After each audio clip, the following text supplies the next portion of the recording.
Hi, everybody. Happy Sunday. I hope you're all doing really well. I am Gina with Advantage College Planning. Welcome back. I am excited to talk tonight about open houses. Now that fall is here, it just always makes me think of back to school and open houses. Those are the two things that come to mind, in addition to pumpkin spice, when fall weather starts to come around. So I'm really excited to get into that tonight. I know open houses and thinking about attending campus visits and attending open houses is really top of mind for a lot of my students right now. So I thought it would be helpful to share some information and some tips about how to navigate open houses, or even just to understand what the benefit of attending an open house would be if you've already done a campus visit. There are some benefits. So that's what we are going to get into tonight. If you have not joined me before, welcome. If you are coming back, thank you so much for tuning back in. I'd love to know where you are coming from. And we also will be using the chat feature for any questions that you have as well. So this is meant to be a Facebook Live and not a webinar. So I really would love to have questions, or I'm happy to answer questions. All of that is definitely live and available for you to use. So if you want to use the chat feature and go ahead and just put in where you're tuning in from or what year your students are, that would be really helpful for me. Number one, to let me know that the sound is working okay, but also so that I have some context about what year your students are, and I can help make sure I'm giving you information that's most relevant to where you are in the process right now. So I'll give you a minute to go ahead and put in where you're tuning in from. I am tuning in from the Raleigh, North Carolina area, but we do have offices all up and down the East Coast. So I know sometimes we have folks joining us from as far up as Maine or all the way down in Florida, maybe in New York in the Buffalo area. So it's great to hear where people are coming in from. So if you want to share that in the chat, that would be awesome. Also, you can use the thumbs up and different features, the emojis to let reactions to let me know that the sound's coming through and everything is working really well as it should. So if you can go ahead and do that, that'd be great. Awesome. So let's go ahead and get started. So open house versus campus visit. I wanted to start with that because sometimes families will say, oh, I'm interested in going to an open house, but we've already done a campus visit. Is it really worth it? What's the purpose of that? And so, open houses on a college campus, it is a very different experience than what you're going to get from a general campus visit. So, an open house is going to be a large scale event. So, hundreds, if not thousands of people, right? Depending on the school. Oh, awesome. Okay, so we've got two juniors from the Raleigh area. Great. Thanks, Karen and Diana. Thanks for letting me know. Great. So junior year, this is a good time to start thinking about open houses, seniors too.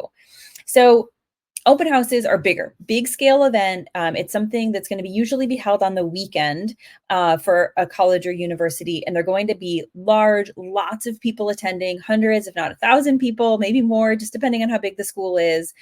And usually they start in the morning. So usually check-ins around maybe 9:30. And then they're going to have a schedule for you that you would follow throughout the whole day. So lots of different sessions with different offices on campus tour, those types of things.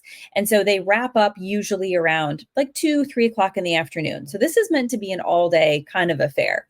If you've done a campus visit before, then you'll know those are typically a little bit shorter.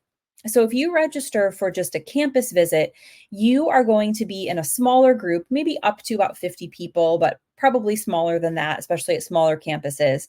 And you're going to maybe have an information session with admissions, and then you're going to get a campus tour, probably with a current student. You're probably going to be on campus for about 90 minutes to 2 hours total. So open house, as you can see, it's just going to be a lot bigger and a lot more in depth. So who should attend an open house? Juniors and seniors typically are the target audience for open house events. So my two junior families, you are in good hands here, but seniors as well. So you want to look at the colleges that your student is interested in, or even in the schools that are around you, and look to see what events they're offering and who they're saying the events are for. At some colleges, they will do a fall open house specifically for seniors. And the programming is really geared towards high school seniors who are just about putting those finishing touches on their applications and getting ready to apply. And then they might do an open house in the spring for juniors and give juniors information that would be most helpful to them as they're getting ready to start their college application process. At other colleges, they just have an open house. You can go ahead and come whenever you want. We have information that is relevant for everyone, whatever stage that they're in. So you'll want to look to see, specifically how does each college break it out. But usually junior and senior year is when you want to start thinking about those open house events. Before we get started in talking about the details of open houses and what to expect and how to make the most of them, I need to make a reminder to make it official by registering for the open house. So, yes, this is a large scale event. There will be a lot of people on campus, but you do need to register. Number one, because it helps obviously the college have an idea of how many people are coming, how much food to prepare for, but also oftentimes colleges will prepare materials ahead of time to give to your student when they arrive. So when you arrive, you'll go to registration. And usually they'll have like a name tag or a set of like a folder with certain handouts. Maybe the card for your student's admissions counselor is in there. So a lot of great information. And if you don't register ahead of time, they won't know you're coming. They won't be able to prepare any of that for you. So just make sure that you do register for the open house, just like you would for any other type of visit. So let's jump into the benefits of attending open houses. And before I do that, I just want to know from the audience, have you attended an open house, or did you attend one when you were a student? I know when I was going to college, many years ago, I went to one open house because back in the 90s we applied to like two schools and called it good. It's a little different now, but I went to one open house and that was it. That kind of sold it for me. I remember just standing in the middle of campus and just looking around and saying, yes, like this is it for me. I felt it. Right. So I'd love to know if you attended an open house or if you have gone on an open house yet with your students. It'd be really great to know what your perspective was and what your experience was. So go ahead and put that in the chat and let me know as we start talking about benefits of attending open houses. So there are many. So the first benefit of attending an open house is that you're going to get to see more of the campus than just the tour. So when you when you go for a campus visit, you're going to probably go to the admissions office is where you'll start. Someone will take you on a very specific laid out tour all around that campus, and then they're going to bring you back to where you started, probably at the admissions office or some kind of similar place, right? When you are on an open house, you are all over that campus. Okay. They are going to have sessions spread out in different academic buildings, different student areas. It's a much more full, open access experience into academic and student life than what you're going to get on a campus tour. Okay, great. So Karen, you've scheduled a tour. Okay, but no open house yet. Yay, I'm excited for you. I'm excited for for your process to get started. Very cool.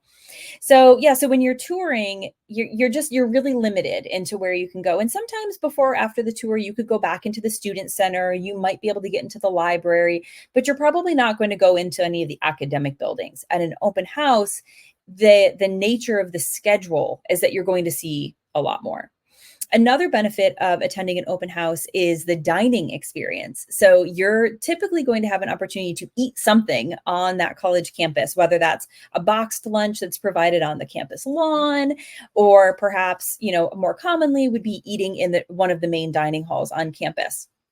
Either way, you're going to get a little bit of the food experience of that college. And I think that's really important for students to see, okay, this is kind of what the dining setup is. This is what the food is. I know working with my students, sometimes they say that the food on campus is one of the most important factors in their college decision. So, if you get to sample the food, that's important. You're also going to get to attend a lot of different information sessions with different offices. So when you do a campus visit, like I said, you may get to sit in on an information session with the admissions office, which is valuable. But when you go for an open house, they're also going to have information sessions from other offices, including student life, athletics, different academic departments, different majors, and faculty will be available to present on their programs, financial aid, disability services. All of those offices come out to share information with students and families. So it's more of a full access there as well. Um, Another thing that's a little bit less concrete, but I think just as important, is you get a good vibe for the campus when you go on these open house visits. So when you just do the campus tour, you do get a good sense. You get to see the students interacting, walking between classes, things like that. But when you go for a for an open house, not only are you on that campus with all of the current student body, but you are also on campus with a lot of students who might be your future classmates. And so you have a chance to get a little bit of a vibe of, are these my people? Right? Do I feel like I fit in? Do I feel comfortable here? And again, you're getting more time. You're on campus from, let's say, 9 to 2. You're getting a lot more time to, get the awkwardness out that first hour or so and start to settle in and say, like, okay, are these my people? Is this my place? Could I see myself being happy living and learning here for the next 4 years? Right? Oh, Karen. Okay, so Karen said that she went to a college fair today and did a tour at UNCG. Awesome, Karen. You are like knocking it out, busy on this Sunday, and now you're here on this Facebook Live. You are getting major bonus points for the college process.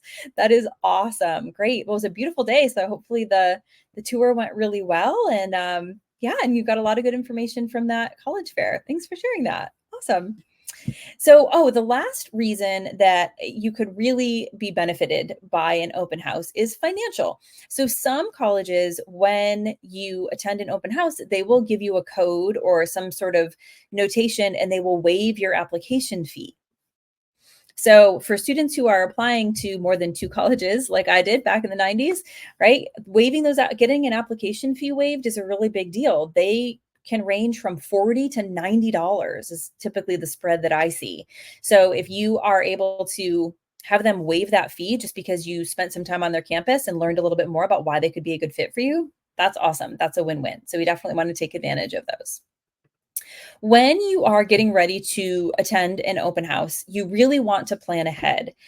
Parking is key. You have to really think about the parking. So, as Karen may have seen when she toured UNCG, sometimes those campus tours, parking can be tricky. But when you're attending an open house, really make sure you're paying attention to the email that the college sends you ahead of time with parking information. Where are the different parking lots on campus? Where do you want to be? How are you going to get there? At some colleges, it's like Hunger Games with parking meters. At other colleges, they have big lots set aside and it's easier. So you kind of just need to plan ahead. Think about too, if you have any mobility challenges that you're going to have to factor in, if that's an issue for you, thinking about where you're parking to where you're trying to get to. And that's also something to think of ahead of time, right? If you have any specific needs ahead of this open house, specifically related to mobility or any other situation like that, it would be in your best interest for your student to reach out to their admissions representative at that university to see if there are any kind of different options available. What are the different access points? Is the campus ADA compliant? Those kinds of things can come up sometimes on campus visits and certainly open houses. And if given enough time ahead, a university can be really helpful in helping you plan ahead that aspect of your visit so that you aren't trying to deal with those obstacles while you're also trying to make the most of your time on campus. If the college sends out a tentative schedule, make sure you're identifying which sessions are at the top of your priority list. So some colleges will send a general schedule ahead of time. Some colleges will actually have you sign up for which sessions you want to attend. So just pay attention to that, but figure out what you want to do to help prioritize your time and which sessions are most important for you. So, for example, from the 11 to 12 o'clock hour, they might have 3 different sessions. One is about financial aid, one is about study abroad, and one is about the honors program. Right. And if you're only able to attend one, which one's going to be most important to you? Or is there another time when you could explore that information on the schedule? Right. So maybe they're doing a second honors session at 2 o'clock that you could sit down on, for example. Plan ahead. When it comes to clothing, dress comfortably. I tell students dress comfortably but professionally, right? So they can wear jeans, they can wear their athletic wear. So I guess not professionally, comfortably but appropriately. So they can wear their cute athleisure, they can wear jeans, they should wear sneakers or some kind of comfortable shoe, but we don't want to be showing up in something akin to a pajamas or, something that would be really best more for sitting at home on the couch. So we are out in public, folks. So let's make sure that we're doing our best effort, but they do not need to be wearing a suit or, any type of like formal wear in any way, shape, or form for this. You really want to be dressed comfortably. You're going to be doing a lot of walking and moving from place to place. So dressing comfortably really is key. And as part of that, plan for the weather. These events are going to take place rain or shine. I mean, unless we are under tornado watch or something, you're going to be having your event. So they take so much planning and coordinating. They're not going to cancel without good cause. So if there's rain in the forecast, have your raincoat, have your umbrella, make sure that you're planning accordingly to make yourself the most comfortable. Brainstorm a list of questions that you want answered from this visit. So, not just a list of questions for question's sake, but what information do you really want to know? What are you trying to get out of this visit, this time on campus? And come up with some questions that you might want to ask related to housing or dining or academics or student life. And then, similar to that, identify any campus offices ahead of time that you want to connect with while you're on this visit. So, like I said, all the offices on campus are here. They are all coming out today. This is an all hands on deck event. Everyone's on campus here to talk to you. So, if you would like to talk to disability services, if you would like to talk to the LGBTQ Center, if you would like to talk to representatives from the Greek life organizations, because that's really important to your student, right? Make a note of that. And then you can also, again, reach out to those offices specifically and to see if you need to make an appointment or if they're going to be represented at more of like an open panel or something along those lines at one of the sessions. So plan ahead and think about what offices are most important for you to talk about or talk to. Like I had said, I had mentioned, maybe in the 11 to 12 o'clock hour, there's 3 sessions: honors, study abroad, and financial aid. And maybe you want to go to all of those and they're only offered once. What do we do? Divide and conquer. So it is totally normal for students and parents to stay together. And it is also totally normal for students and parents to split up and attend different sessions and then come back together at lunch and talk about what you learned. So just decide what's going to be best for you. There are no rules. You don't have to split up. You don't have to divide. You don't have to stay together. But just think about what information do you want to get and how can you make sure that you are going to get that information before you leave campus. And so coming back together over lunch to talk about what you learned can be really helpful. I will say sometimes at colleges, they will have like a parent session with the dean of students that might run that. And then at the same time, do a student panel with some current students and then a moderator running that. And that's intentional to separate the parents and the students because the colleges know that if it's a student panel, they want the students asking the questions. And they also know that students might be more likely to ask questions if they're in, especially about certain topics, if their parents aren't there. And parents also might feel more comfortable opening up and engaging in the parent sessions if they are not being nudged in the ribs by their teenager saying, don't embarrass me, do not ask a question, right? You have your own session and you can ask all the questions you want with all the other parents and no one will judge you and it will be great. So sometimes they will intentionally split you up like that. But either way, whether you're together or you're separate, make sure you're taking notes. It is going to be a lot of information, and you're also going to meet a lot of people. You or your student might meet a professor that they want to, from the program they're interested in, they want to connect back with, or they meet their admissions advisor, or they might meet, a student on campus or something like that. So it's good to write down and jot down notes of what you're learning because I guarantee you will not remember the small details. So whether it's you're old fashioned like me and you prefer pen and paper or a notes app or whatever works, just make sure that you are taking notes. The notes can be especially helpful if your student has to write a why us style supplemental essay when it comes time to apply to this college. So writing about why they're applying to this college and why this college is a great fit for them, and being able to name drop really specific experiences that they had during their open house, chef's kiss. Amazing. We love that. So make sure that they're writing down things that stand out to them in a positive way. Thinking about meeting faculty, they are a little, you can be intimidated, right? Your student might be intimidated by the idea of talking to a professor or someone, the director of admissions. But the whole reason they're at this event is to talk to your student. They want to get to know them. They want to know, like, what are they interested in? What brought them to campus this day? Where are they coming from? What part of the country are they coming from? So be prepared to engage with faculty and staff, specifically for your student to be prepared to engage. Okay. So I tell students, be ready to talk about yourself a little bit. So basic things like, what year are you, freshman or probably junior or senior? Which high school do you attend?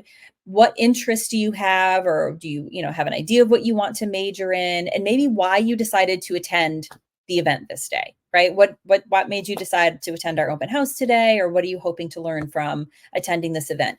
Those are really common small talk questions that the admissions and faculty folks are going to ask your student if they're chatting with them. So just be prepared with some answers like that. And then be prepared just with some questions that they might want to know about the school. It's really common for admissions and professors to mingle around during certain times of an open house, especially during lunch. So when you're in the dining hall, don't be surprised or freaked out if there's admissions representatives and some professors or some current students in the dining hall as well, and they sit down with you, with their tray next to you and say, "Oh, is anybody sitting here? Do you mind if I join you?" And they'll strike up a conversation with you. This is not meant to be a trick. This is not meant to be like a high stress situation. It's genuinely just an opportunity, again, for that engagement, for the students to get some questions answered that they might have, and, just to talk with a representative from the university. So if you have that opportunity, take it. It's a great way to maybe learn more and also just show your interest in the school. So last but not least, try to let your student lead. And I'm saying let your student because I'm assuming that it's all parents on here with me tonight. I know it's usually not students logging onto Facebook anymore. But so for parents, let your student take the lead. And I know how hard it is. I have kids. I get it. And I also work with teenagers all day. So I also, from that perspective, I know how hard it is. But this is their journey. So if you're the one doing all of the question asking, and if you're the one, deciding which sessions to go to, then they immediately become a passenger in their life, right? So because in a year or two, this might be the campus they're living on without you. So what we've got to do is start to get them comfortable enough to ask the questions and engage, and ideally leave that open house experience feeling like, I could see myself here. I feel confident. I feel comfortable here, which is what you want, especially if that's the school your student ends up deciding to enroll at. They're going to feel so much more confident when you drop them off in August if they were able to get to some level of comfort, by the end of that open house. So let them take the lead. Also, this comes into play when you're discussing on the drive home, what did you learn? What did you like? What did you not like? Try to let them take the lead on that and give their responses first, because they might shift their response in relation to what you say, right? So it's always helpful to try to get their authentic response first and kind of let them share that, so that you're hearing their authentic response and not a modified version based on what you say. Either because they just want to say the opposite of you, right? We know sometimes that's true, or they just want to agree with you. So what we really want to do is find out, what do they really feel? So let them take that lead. So the bottom line is, open houses are awesome. They are a great way to learn more about a college and the college experience and all the different nuances. You're going to spend so much more time and really get a much more in-depth look at a school. So even if you have already done a campus visit, if you have an opportunity to go back for an open house, I would highly recommend it. It's definitely going to be something that's worth your time. So I've got the Q&A open. So go ahead and put in any questions that you have about open houses, campus visits, anything like that. I'm happy to answer any of those questions that you have to try to make your lives a little easier this September as we are heading into application season. I know we had a couple people join later. We have some juniors in the group. So I'm not sure if we have any senior parents, but if there are, welcome, and you can definitely let us know that. But go ahead in the comments, go ahead and put in the comment, questions, anything that you have.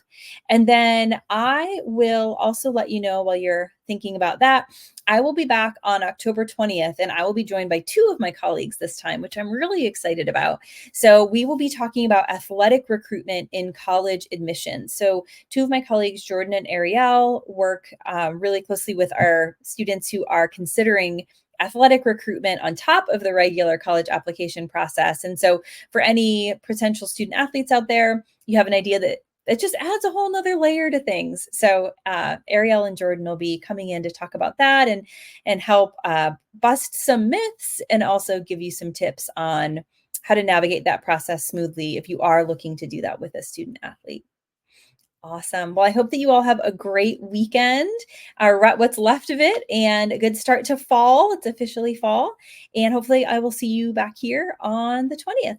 Have a great night. Bye.